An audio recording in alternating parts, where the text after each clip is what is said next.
नहमदुहु व नुसल्ली व नुसल्लिम अला रसूलिहिन नबील करीम। नाज़रीन अस्सलामु अलैकुम व रहमतुल्लाहि व बरकातुहू।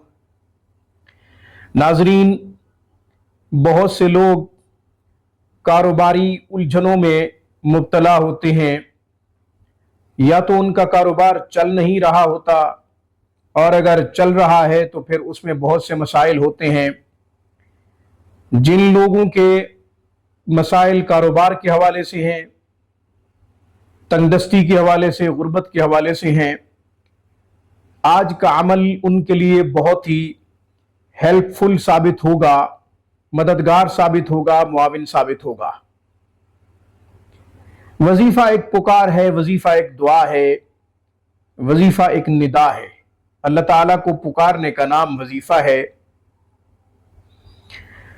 जिसने आपका पैसा देना है वो आपको दे नहीं रहा, तंग कर रहा है, और जिसका आपने देना है वो भी आपको तंग कर रहा है।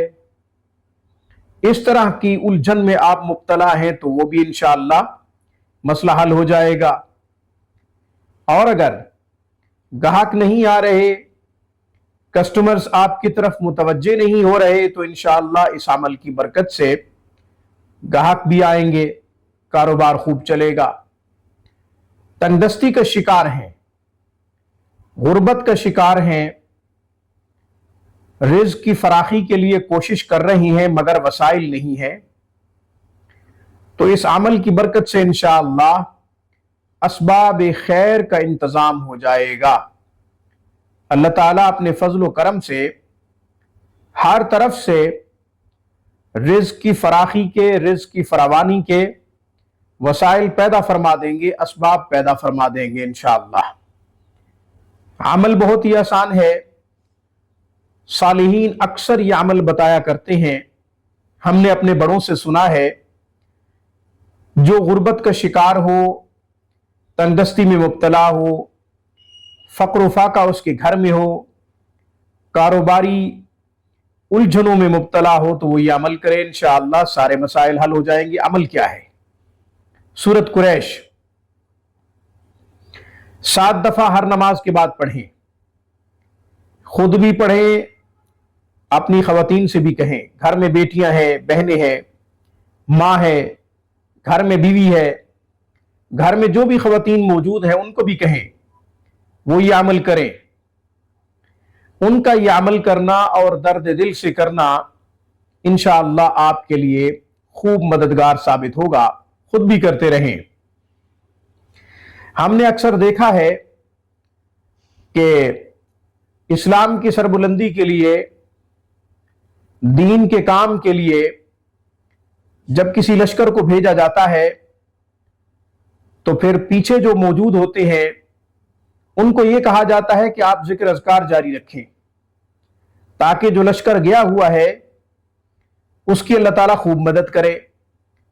तो जब घर से मर्द निकल जाते हैं कारोबार के लिए, तो घर की औरतों को चाहिए कि वो खुद को जिक्र अज़कार में मसरूफ रखें, इस्तिग़फ़ार करें कसरत से, सूरत यासीन शरीफ की तिलावत करें, सूरत वाक़िया मगरिब के बाद पढ़ें या इशा के बाद पढ़ें। इसके साथ साथ सूरत कुरैश 7 दफा हर नमाज के बाद पढ़ें। घर के मर्द भी जब ये अमल करेंगे, घर की ख़वातीन भी जब ये अमल करेंगी, तो इंशाअल्लाह कारोबार खूब चमकेगा, कारोबारी उलझनें सारी ख़त्म हो जाएंगी, तमाम मसाइल हल हो जाएंगे अल्लाह के फजल व करम से। बंदा का ये तजर्बा है कि सवारी ना आ रही हो, कहीं जाना हो, सूरत कुरैश को बार बार पढ़ा तो अल्लाह ने सवारी का इंतज़ाम कर दिया। किसी काम के सिलसिले में गए हुए हैं, वो काम नहीं हो रहा, या ये है कि जिसके पास गए हुए हैं वो बात नहीं सुन रहा, जब भी हमने सूरत कुरैश को बार बार पढ़ा तो वो काम बखूबी अंजाम पा गया। अल्लाह ताला से दुआ है, अल्लाह ताला हमें तमाम दुखों में, परेशानियों में कुरान को अपना आसरा और सहारा बनाने की तौफीक अता फरमाए, कुरान से मदद लेने की तौफीक अता फरमाए। कुरान एक खजाना है और इसमें बेशुमार फवायद छुपे हुए हैं। जरूरत इस बात की है कि हम इससे फायदा उठाने वाले बने। اللہ تعالیٰ تمام مسلمانوں کے دکھ دور فرمائے، آمین۔ اقول قولی ھذا واستغفر اللہ وآخر دعوانا ان الحمد للہ رب العالمین۔